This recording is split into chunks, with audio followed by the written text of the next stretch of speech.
اور اب خبریں تفصیل سے 2 سے 3 ملیٹنٹوں کے فرار ہونے کے بعد سیکیورٹی فورسز نے راجوری کے دسل جٹا اور دسل گلی علاقوں میں تلاشی لی ہے۔ بتایا جا رہا ہے کہ 2 روز قبل ایک ملیٹنٹ مارا گیا تھا اور اس دوران اس کے مزید 2 ساتھی فرار ہو گئے تھے۔ اس کے بعد سے سیکیورٹی فورسز پورے علاقے میں سرچ آپریشن کر رہی ہے۔ آپ دیکھ رہے ہیں کہ سیکورٹی فورسز اس پورے علاقے کو گھیرے ہوئے ہے۔ سرچ جو ہے وہ ابھی بھی اس پورے علاقے میں چلائی جا رہی ہے۔ دسل جٹاں کا علاقہ ہے اور یہاں پر جو ہے وہ سرچ جو ہے پورے علاقے میں چلائی جا رہی ہے۔ سیکورٹی فورسز کے جوان پوری طرح سے الرٹ ہیں، چپے چپے پر سیکورٹی فورسز جو ہے وہ تعینات ہے، کیونکہ 2 سے 3 آتنکی باغ نکلنے میں کامیاب ہوئے ہیں، جن کی تلاش کے لیے سرچ آپریشن جو ہے وہ اس پورے علاقے میں چلائی جا رہی ہے۔ نیوز 18 کے لیے دسل گلی سے میں شکتی شرما۔ این سی صدر ڈاکٹر فاروق عبداللہ نے آج کہا کہ G20 اجلاس اس وقت تک بے سود ہے جب تک امن نہیں آتا، اور امن تب ہی ممکن ہے جب پاکستان اور ہندوستان اس مسئلے کو بات چیت کے ذریعے حل کرے۔ سری نگر میں میڈیا سے بات کرتے ہوئے فاروق عبداللہ نے کہا کہ بی جے پی کو شکست دینے کے لیے ہمیں متحد ہونا ہوگا۔ انہوں نے یہ بھی کہا کہ انتخابات ضروری ہیں کیونکہ بیوروکریٹس تک عام لوگوں کی رسائی نہیں ہے۔ فاروق عبداللہ نے اوڈیشہ ٹرین حادثے پر صدمے اور افسوس کا اظہار کیا۔ ڈیموکریسی تبھی ہوتی ہے جبکہ الیکٹڈ گورنمنٹ ہوتی ہے۔ ایک لیفٹیننٹ گورنر اور اس کے ایڈوائزر ساری ریاست کو دیکھ نہیں سکتے۔ ہر ایک جگہ ایم ایل اے ہوتا ہے تو وہ اپنے علاقے کو دیکھ سکتا ہے، اس کی ذمہ داری ہے۔ اور جو افسر شاہی ہے ان کو تو اس کی فکر نہیں ہے، کیونکہ وہ تو 60 سال تک ریٹائر نہیں ہوتے۔ ایک ایم ایل اے کو ہر 5 سال کے بعد پھر لوگوں میں جانا پڑتا ہے، کام نہیں کرے گا تو اس کو ووٹ نہیں دیں گے۔ اسے بہت ضروری ہے کہ الیکشن یہاں ہونا چاہیے۔ ڈاکٹر صاحب، جس طرح کی ہائپ G20 کو ملی، کیا لگتا ہے کہ ایسے میٹنگ کرنے سے یہاں پہ کچھ فائدہ ملے گا؟ دیکھیے، سب سے بڑا فائدہ تو ہمیں یہ ملا کہ جو سڑکیں کبھی بھی میکڈم نہیں ہوتی اور جو آپ نیا دیکھ رہے ہیں سب کچھ رنگ ہوئے دیواروں کو، لائٹیں کام کرنے لگی، یہ سب اس کا فائدہ تو ہمیں ملا، اس میں کوئی شک نہیں ہے۔ کیا اس کا فائدہ ہمیں ٹورزم ان کے وہاں سے آئے گا، وہ سوال ہے۔ وہ تب تک نہیں آئے گا جب تک کہ یہاں کے حالات سچ مچ جو ہیں ٹھیک ہوں، اور وہ حالات ٹھیک نہیں ہوں گے جب تک یہ 2 بڑے ملکوں میں ایک فیصلہ نہ ہو جائے بات چیت سے کہ کیسے اس ریاست کا مستقبل بنایا جائے۔ یہ بہت ٹریجک ہے۔ میں سمجھتا ہوں ہندوستان میں بلکہ دنیا میں ایک سب سے بڑا ٹریجک انسیڈنٹ یہ ہے کہ قریباً 300 سے زیادہ، اللہ رحم کرے، اس عالم کو چھوڑ گئے، اور کتنے ابھی ہسپتال میں ہیں، ان کا کیا حال ہے وہ تو میں جانتا نہیں ہوں کیونکہ میں وہاں نہیں ہوں، مگر ان کی حالت بھی بہت افسوسناک ہے۔ اور یہ ایک میجر چیلنج ہے، کیونکہ منتری جی نے کہا تھا کہ ہم نے وہ مشینیں لگا دی ہیں جن سے اب ایکسیڈنٹ نہیں ہوں گے، کیونکہ اب فاسٹ ٹرینز کا معاملہ شروع ہو گیا ہے۔ اس لیے اس کی تحقیقات ہونی چاہیے انشاءاللہ کہ یہ کیوں ہوا، کیسے ہوا اور کون اس کے لیے ذمہ دار ہے، اس کی تحقیقات۔ ڈاکٹر فاروق عبداللہ کے بیان پر رد عمل ظاہر کرتے ہوئے national B J P leader اور پارٹی کے کو انچارج برائے جموں کشمیر آشیش سود نے فاروق عبداللہ کو پاکستان سے محبت ظاہر کرنے پر تنقید کا نشانہ بنایا۔ انہوں نے کہا کہ پاکستان کو اپنی بقا کا مسئلہ درپیش ہے اور یہ مضحکہ خیز لگتا ہے کہ فاروق عبداللہ اس موقع پر پاکستان کے ساتھ مذاکرات کی وکالت کر رہے ہیں۔ انہوں نے کہا کہ جب بھی اصل میں انتخابات ہوں گے، بی جے پی ہمیشہ اس کے لیے تیار ہے۔ جو دیش خود پیسز میں بٹنے والا ہے وہ ہمارے پیس کو لائے گا، یہ تو فاروق عبداللہ صاحب شاید بھٹک گئے ہیں ان سب باتوں سے۔ آج تو پاکستان خود پیسز میں ہونے والا ہے، کب کتنے پیس میں ہوگا معلوم نہیں ہے۔ فاروق عبداللہ صاحب، گاندھیز، عبداللہز اور مفتیز، یہ 3 پریوار اپنی راجنیتی بچانے کے لیے کبھی بھی دیش کا سودا کرنے کو تیار رہتے ہیں۔ آج پورے دیش میں کوئی بھی پاکستان کے ساتھ اپنے دیش کے بارے میں بات کرنے کو تیار نہیں ہے۔ پاکستان سے کیول ایک بات ہوگی، پاک آکوپائیڈ کشمیر کب خالی ہوگا، کب ہمارا قبضہ ہوگا، کب ہماری سرکار وہاں بنے گی۔ فاروق عبداللہ اپنی بچی کھچی راجنیتی سہیجنے کے لیے، بچی کھچی راجنیتی بچانے کے لیے جماعت کے ایک ایلیمنٹ کو خوش کرنے کا کام کرنے کا پریاس کر رہے ہیں، تاکہ وہ جو اب ان میں اور محبوبہ مفتی میں جسے کہتے ہیں کہ فنڈامنٹلسٹک ووٹوں کی کس کے پاس زیادہ ووٹ جائیں گے، क्योंकि जिस तरह से इस 9 साल सुशासन और गरीब कल्याण के प्रधानमंत्री जी के शासनकाल के मनाए जा रहे हैं, तो उन जगहों पर भी तो बात हो रही है जहां एक भी वोट नहीं मिला था और वहां हजारों सैकड़ों मकान लोगों को, गरीबों को मिले हैं, उनके घरों तक पानी पहुंचा है, किसान कल्याण सम्मान निधि उनको मिलती है, जहां एक भी वोट नहीं मिला था। तो भ्रम हट रहा है, लोगों को मालूम पड़ रहा है कि इन्होंने कभी किसी शिकारे वाले भाई को, किसी मोची को, किसी रंगरेज को सरकार में नहीं आने दिया है। ये 3 परिवार अपने आपस में ही माल को बांटते रहे हैं, पूरे वहां का जो राज्य की राजनीति को बांटते रहे। अब इनका दौर खत्म हो गया है। बची खुची राजनीति सहेजने के लिए पाकिस्तान प्रेम बार बार जागता है। भारत के प्रधानमंत्री ने लाल किले की प्राचीर से from the ramparts of Red Fort, और गृह मंत्री ने संसद के पटल पे कहा चुनाव होगा। आप जानते हैं, आप यहाँ के एक बड़े चैनल के नुमाइंदे हैं, आप जानते हैं वोटर लिस्ट बनने का काम हो गया, वोटर लिस्ट पे ऑब्जेक्शंस मांगी जा रही है। स्टेट रीऑर्गेनाइजेशन के बाद जो प्रोसेस है डेमोक्रेसी का, वो अपनी गति पे चल रहा है। उस गति को पूरा होते ही, जैसे ही चुनाव का ये सारे डिलिमिटेशन हो गया, सीटें बढ़ गई, वोटर लिस्ट बन रही है, जब वोटर लिस्ट स्वीकृत हो जाएगी, जनता के ऑब्जेक्शंस पूरे हो जाएंगे, तुरंत चुनाव हो जाएगा। सरकार ने तो संसद के पटल पर भी कहा है कि हम जल्द से जल्द चुनाव कराना चाहते हैं। इस महीने बहुत सारे नेता दिल्ली से यहाँ पे आ रहे हैं, तो क्या कोई सुबह तो नहीं है, कोई इलेक्शंस की कोई बात तो नहीं जल्द में?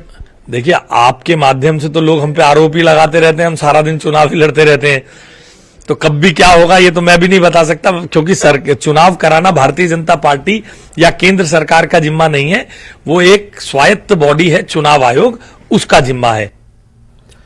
पीडीपी सदर महबूबा मुफ्ती को पासपोर्ट जारी कर दिया गया। पासपोर्ट महबूबा के हवाले कर दिया गया है और ये 10 साल के लिए कारामद रहेगा। वाज़ेह रहे कि दिल्ली हाईकोर्ट में तवील कानूनी जंग के बाद महबूबा मुफ्ती को पासपोर्ट मिला है। साल 2019 से पासपोर्ट की तस्दीक का मुतालबा था। पीडीपी का हमेशा गलत प्रोपेगेंडा, गलत तरीके से इश्यूज पेश करना, ये एक पॉलिटिक्स ही उनकी ऐसी है। जहां तक हमारी गवर्नमेंट का ताल्लुक है, हम सबके साथ इंसाफ करते हैं और सबको एक नजर से देख रहे हैं, चाहे वो पीडीपी हो, चाहे एनसी हो। हमने कभी किसी पे कदगन नहीं लगाई और किसी का पासपोर्ट हमने रुका। आज आप देख रहे हैं 3 साल के बाद आज महबूबा जी को पासपोर्ट मिला। इसका सीधा सा मतलब है भारतीय जनता पार्टी अपोजिशन को रेस्पेक्ट और एहतराम देती है, और हम सारी जो पोलिटिकल पार्टीज है, सारी पोलिटिकल पार्टीज के साथ हम अच्छा सलूक रखते हैं, अच्छी तरीके से उनको जो है उनको ट्रीट करते हैं, और हमने कभी इंतकामी सियासत नहीं लिया। सीधा सा मतलब है महबूबा जी को 3 साल के बाद पासपोर्ट मिलना है कि भारतीय जनता पार्टी इंतकामी। कुछ रोज काबिल कोलकाता के एक इंजीनियरिंग कॉलेज के हॉस्टल रूम में कश्मीरी नौजवान की लाश पाई गई थी। नौजवान की शनाख्त खान साहब बडगाम के उमर बशीर गनाई के तौर पर हुई। पुलिस के मुताबिक इब्तदाई रिपोर्ट से ये खुदकुशी का मामला लग रहा है, लेकिन अहल खाना का कहना है कि ये खुदकुशी नहीं है। 21 साल उमर बशीर गनाई की लाश को आज आखिरी रसूमात के लिए उनके आबाई मकाम लाया गया। उमर बशीर की लाश जो ही इलाके पहुंची तो वहां गम का माहौल था। इलाके के लोगों में गम और गुस्सा था। लोगों का मुतालबा है कि इस मामले में पूरी तरह से तफ्तीश होनी चाहिए। उमर के वालिद का कहना है कि उनके बेटे में कोई खराबी या कोई कमी नहीं थी, लिहाजा वो खुदकुशी करने वालों में से नहीं है। वहीं इनके दोस्तों का कहना है कि उमर को कत्ल किया गया है। उन्होंने पुलिस से अपील की है कि इस केस की पूरी तरह से तफ्तीश की जाए ताकि इंसाफ फराहम हो। कॉल कर 9:30 वीडियो कॉल तो द्राव ये कमर वो नबर तो सुबह बजे 8:30 बजे तो मे आव फोन वैसे तरसा कलकत्ता यह उमर बेमार हालात खराब। बहरहाल गए 6 बजे फ्लाइट वो तुत तत मे वो तमो दोप अमिस दिस फौज पानस, मगर ये मे वो फौज मे कोर एक्सेप्ट तक फौज तम कम यह मोरमुत कित पे मूत क्या मूत तो मोर खान न मोर खान, मगर ये दलील कि मेनिस हसा मामल कि अगर फौज दिसम अंदर की चिट्ठी बंद। उमर भाई जो है वो शख्स थे जो गरीबों की आवाज़ थी। जैसे कि आपको पता है एक फाउंडेशन चल रही थी उमर भाई के हवाले से जिसका नाम है मैड, जो कि को फाउंडर था उमर भाई। उसका 3 दिन पहले बिफोर कपल ऑफ डेज, जैसे कि आपको पता है, एक जो वीडियो है वायरल हुआ था एक लड़की का, ठीक है, जिसको कैंसर हुआ था। एंड आफ्टर दैट जो पहली रील जो है, पहली आवाज़ जो है उमर भाई ने उठाई थी, और उसके बाद जब 24 आवर्स में चेक किया गया अकाउंट 1 करोड़ से ज़्यादा पैसा था उसमें। तो वो आवाज़ जो है उमर भाई ने दी थी, लेकिन 2 दिन के बाद, 1 दिन के बाद हमें पता चलता है कि उमर भाई को मारा गया कॉलेज के हॉस्टल में। हमें यही इल्तिजा है, रिक्वेस्ट है गवर्नमेंट से, वो ये है कि उमर भाई जो है उसे हमें जस्टिस मिलना चाहिए।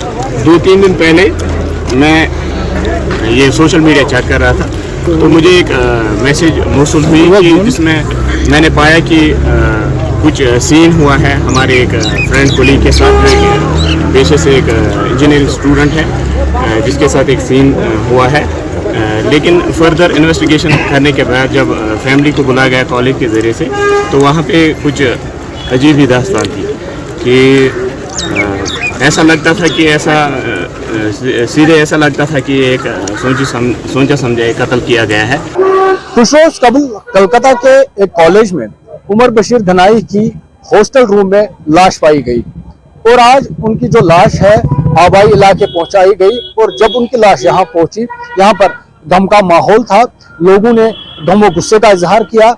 लोगों का मुतालबा है एडमिनिस्ट्रेशन से इस केस की पूरी तरह से इन्वेस्टिगेशन की जानी चाहिए और ये पता चलना चाहिए आखिर उमर की मौत किस तरह हुई है। न्यूज़18 के लिए यारिखा खान साहिब से मैं आबिद हुसैन। आप देख रहे हैं न्यूज अपडेट एट 4। लैंडस्लाइडिंग से मकान मुनहदिम होने से जिला राजौरी के इलाके राजनगर बुधल में 3 खानदान बेघर हो गए। अब मुतासरीन खुले आसमान तले जिंदगी गुजार रहे हैं। मुतासरीन का कहना है कि वो जिला इंतजामिया की मदद के मुंतजर हैं। इसी दौरान तहसीलदार कोटरंका समेत कोहली ने जाय हादसा का दौरा किया, मुतासरीन को फौरी इमदाद का यकीन दिलाया। अंदर जाने के लिए नहीं, बोल रहे हैं पूरा पहाड़ी ऊपर से टूट के आ रही है। तो एक बार नहीं है, दूसरी बार हादसा हुआ हमारे साथ। तो हम गरीब लोग हैं, मजदूरी करके इधर तक पहुंचे थे, पर भगवान ने तोड़ दिया। अब क्या करें, कहाँ जाएंगे? छोटे छोटे बच्चे हैं, ये बच्ची है, ये बच्चा है, खुद है, मजदूर है, क्या बनाएंगे इसके? हाँ, हमारे साथ पहले भी हमारे साथ हुआ है 2019 में। मैं तो डीसी ऑफिस भी गई, उधर मेरी फाइल पड़ी हुई है, मुझे कुछ नहीं मिला और मजदूरी करके हम यहाँ तक पहुँचे थे। तो अब उधर से पहाड़ी आके तोड़ गई सब कुछ। तो अब बच्चे कहाँ रखेंगे रात को? हम माल मवेशी अंदर, वो कहाँ रखेंगे? कहाँ जाएंगे? हमारे पास कोई जगह नहीं है, कोई कुछ नहीं है। बिल्कुल, आप कहाँ रहे हैं? कोई जगह नहीं, ठिकाना नहीं, कहाँ जाएंगे? टोटली डैमेज हो गया सब कुछ। अब स्लाइडिंग आ रही है, पूरा सामान टोटली पहले भी लॉस हुआ था। तो फोटो फाइल सब डीसी ऑफिस के पड़ी है, डीसी ऑफिस में। डीसी साहब बोल रहे हैं हमारे पास पैसा नहीं है जी, हम कहाँ से लाएं ये वो। तो अब दूसरी बार भी हो गया है। तो कोई आज तक हमारी कोई हेल्प गवर्नमेंट ने नहीं। गवर्नमेंट की तरफ से जितना भी कंपनसेशन हो सकती है वो हम कोशिश करेंगे, ज़्यादा से ज़्यादा इनको कंपनसेशन देने की कोशिश करें। ऊपर से आज जब मैं यहाँ पे आया तो इन लोगों ने एक डिमांड की है कि ये जो पहाड़ी है ऊपर वाली, आप देख सकते हो, इस पहाड़ी में से पत्थर आने की और भी संभावनाएं बन रही हैं। तो इसलिए इन लोगों की डिमांड ये है कि हम लोग ज़ूलॉजिकल सर्वे वाले को एक बार उनकी टीम यहाँ पे आए। अंदर बैठे हुए थे तो अचानक से बारिश आई। पहले बारिश थी तो अचानक से पीछे से आया, हमने सोचा पूरा घर चला गया। तो उसके बाद हम सारे नीचे चले गए। तो उसके बाद में हमने देखा तो अंदर मतलब सारा कुछ टूट गया हुआ था। अभी बाहर बैठे हुए हो खुले में? हाँ जी। अभी आपका कहाँ, रात को और अंधेरे में कहाँ जाओगे? रात होगी, अभी क्या पता कहाँ जाएंगे। क्या अपील करती हो आप? बस यही अपील करते कि हमें तो आप देख सकते हैं कि किस तरह से एक दर्दनाक स्टोरी है, दर्दनाक कहानी है इस परिवार की। खुले आसमान के नीचे ये परिवार है, इनका घर जो है वो टूट चुका है और कोई भी इंतजाम इनका अब नहीं है। अंधेरा पड़ेगा, रात का वक्त होगा, तब ये कहाँ जाएंगे? खाना पकाना इनका कहाँ होगा? रहेंगे ये कहाँ पर? ये सवाल पैदा होता है। और अभी तक इमीडिएट रिलीफ प्रशासन की तरफ से आश्वासन जो है वो मिला है, अभी तक इनके पास कोई रिलीफ नहीं पहुंची है। सिर्फ आश्वासन जो है वो प्रशासन ने दिया है कि इनकी मदद जो है वो की जाएगी। न्यूज़18 के लिए राजौरी के बुद्धर राजनगर से मैं शक्ति शर्मा। बीजेपी की जानिब से आज टाउन हॉल त्राल में वर्किंग कमेटी का इजलास मुनक्किद हुआ, जिसमें पार्टी को मजीद मजबूत करने को लेकर गौर खौस किया गया। पार्टी के तर्जुमान अल्ताफ ठाकुर की सदारत में यह इजलास मुनक्किद हुआ, जिसमें वर्करों पर जोर दिया गया कि वो जमीनी सतह पर पार्टी को मजबूत बनाएं। प्रोग्राम में चेयरमैन म्यूनसिपल कमेटी मंजूर अहमद खान, जनरल सेक्रेटरी जिला सदर मोहम्मद शफी वानी, इंचार्ज हल्के फारूक अहमद, दीगर कायदीन के साथ साथ त्राल के पार्टी वर्करों ने भी शिरकत की। इस दौरान कई सियासी वर्कर बीजेपी में शामिल हुए। वर्किंग कमेटी मीटिंग आज चल रही थी त्राल के इस टाउन हॉल में। त्राल कॉन्स्टिट्यूंसी की वर्किंग मीटिंग थी। इसमें हमने खाली जो अहदेदार है त्राल कॉन्स्टिट्यूंसी के, जैसे प्रेसिडेंट, वाइस प्रेसिडेंट या जनरल सेक्रेटरी, उनको बुलाया है, क्योंकि हमारा एक सेटअप रहता है। हमारे पहले नेशनल लेवल पे स्टेट ये एग्जीक्यूटिव मीटिंग होती है, उसके बाद स्टेट लेवल पे, और फिर वर्किंग कमेटी कॉन्स्टिट्यूंसी लेवल पे होती है। उसी लिए आज हम त्राल आए थे। और आज त्राल कॉन्स्टिट्यूंसी की जो वर्किंग कमेटी है, इसमें वर्करों को ये कहा गया कि जो हमारा अभी चल रहा है 1 महीना 30 मई से 30 जून तक मोदी के 9 साल बेमिसाल, उसमें जो कार्यक्रम आगे आने वाले, इन कार्यक्रमों के बारे में इनको आज हमने बता दिया, कब क्या करना है, कैसे करना है, किस तरीके से करना है, वही आज हम। जम्मू कश्मीर अपनी पार्टी के नायब सदर उस्मान मजीद का कहना है कि मरकजी हुकूमत के पास जम्मू कश्मीर में इंतखाबात नहीं कराने का कोई जवाब बाकी नहीं रहा। इस ज़मन में हुकूमत के रद्दमल को उन्होंने इंतहाई अफसोसनाक करार दिया। उस्मान मजीद का मजीद कहना था कि जम्मू कश्मीर में जल्द से जल्द चुनाव कराना चाहिए ताकि यहाँ एक पूरा जमहूरी सेटअप फ़ाल बनाया जा सके। उस्मान मजीद ने बांडीपुरा सोनावारी के गांव शाहगुंड में पार्टी वर्कर्स के कन्वेंशन की सदारत की। इस इजलास में इलाके के कई कारकुन मौजूद थे। इस मौके पर उनके हमरा सोनावारी हल्के इंतखाब अपनी पार्टी के इंचार्ज इम्तियाज परे और जिले के दीगर सीनियर लीडर भी मौजूद थे। खुशकिस्मत लोग हैं हम। मुझे नहीं लग रहा गवर्नमेंट ऑफ इंडिया के पास अब कोई बहाना बनता है इलेक्शन न करने का। अब जो कुछ होना था उन्होंने कर लिया है। मेरे ख्याल में इलेक्शन इस साल होना चाहिए और मेरी भी यही होगी, गवर्नमेंट ऑफ इंडिया से यही गुजारिश होगी, इलेक्शन कमीशन से खासकर, कि अब कोई बहाना न कीजिएगा, यहाँ इलेक्शन कीजिए। कल हमारी डेमोक्रेसी इस लाजवाब है पूरे देश में, तो we are known for our democracy. तो इसलिए डेमोक्रेसी में ये चीज़ें होती हैं। इलेक्शन ना भी हो फिर भी लोगों की जिम्मेवारी लीडर्स की होती है, यानी जो नुमाइंदे रह चुके हैं, जो नुमाइंदे हैं, वो लोगों के इश्यूज़ को रेज करें। इलेक्शन जब होंगे उसके लिए तो तैयार हम हैं, हम आज भी तैयार हैं, कल भी तैयार रहेंगे, और जब भी इलेक्शन का बिगल बढ़ेगा हमारे वर्कर तैयार है इलेक्शन के लिए। लेकिन आज की मीटिंग का कुछ और मकसद था। आज लोगों तक हमारी आवाज़ पहुंची और हमारा प्रोग्राम पहुंचा अपने साथियों की तरफ, और फिर बाद में करेंगे। एक ही इलेक्शन नहीं, और भी इलेक्शन आने वाले हैं। पंचायत इलेक्शन है, म्यूनिसिपलिटी इलेक्शन है, फिर डीडीसी बीडीसी होगा, फिर बाकी इलेक्शन, असेंबली इलेक्शन, साथ साथ सबसे अहम इलेक्शन तो पार्लियामेंट इलेक्शन होगा। उसके लिए भी लड़ाई लड़नी है, उसको भी हमने लड़ना, वो सीट जीतनी है। कुपवाड़ा जिले का हंदवाड़ा नया बस स्टैंड इंतहाई खस्ताहाली का शिकार है। आम लोगों के साथ साथ ट्रांसपोर्ट से वाबस्ता लोगों को मुश्किलात का सामना है। बस स्टैंड में जगह जगह गड़े पड़े हैं। पूरा बस स्टैंड आवारा कुत्तों की आमाजगाह बन गया है। लोग इंतजामिया के रवैये से खफा हैं। लोगों का कहना है, इल्जाम है कि कई मरतबा ये मामला इंतजामिया की नोटिस में लाया, लेकिन कोई काम नहीं हो रहा है। नाज़रीन, आज हम मौजूद हैं हंदवाड़ा के नए बस स्टैंड। नए बस स्टैंड पर करोड़ों रुपयों का खर्चा, लेकिन अब ये बस स्टैंड खस्ताहाली का शिकार हो चुका है। हम ये कहेंगे कि कूड़ादान बन चुका है। मामूली सी बारिशें हो जाती हैं तो ये बस स्टैंड तालाब की शक्ल अख्तियार कर लेता है। पैसेंजर के लिए इतना मुश्किल होता है कि हर दुकान के पटरी पर वो बैठता है, फिर दुकानदार बोलता है, नहीं जी आप हमारी पटरी पर बैठ गए, आप साइड में बैठो। दूसरा पैसेंजर भी उससे परेशान। मगर दूसरी बात, ये आप बस स्टैंड की हालत देख लीजिए सर। आप बाईपास से इधर तक आप देखो कितने खड़े हुए हैं। मैं कहता हूं जितना हम रकम तब उनको देते हैं, क्या वो एक नाला मक गाड़ी भी हमें इन जंपू में नहीं डाल सकते हैं? उससे भी हम परेशान हैं। अब हम ही थक जाते हैं। सरकार से हमने कितनी बार कहा, लेकिन सरकार को टस से मस नहीं होता है। डी साहब एक बार आए थे, डी साहब की नोटिस में हमने लाया था। डी साहब ने कहा था जो यहाँ की इंतजामिया है कि इनको ये फैसिलिटीज दे दो, लेकिन मुझे नहीं लगता है डी साहब के कहने पर उन्होंने अमल दरामद की, कुछ नहीं किया। अच्छा, गंदगी भी डाली जाती है, पूरी गंदगी सर। अब कुछ दिनों से वो गंदगी यहाँ पर उठाई। और टॉयलेट, आप टॉयलेट देख लीजिए, कम से कम एक टॉयलेट में 20-25 लाख रुपए खर्चा हुआ है। पानी, पब्लिक टॉयलेट यहाँ पर है नहीं।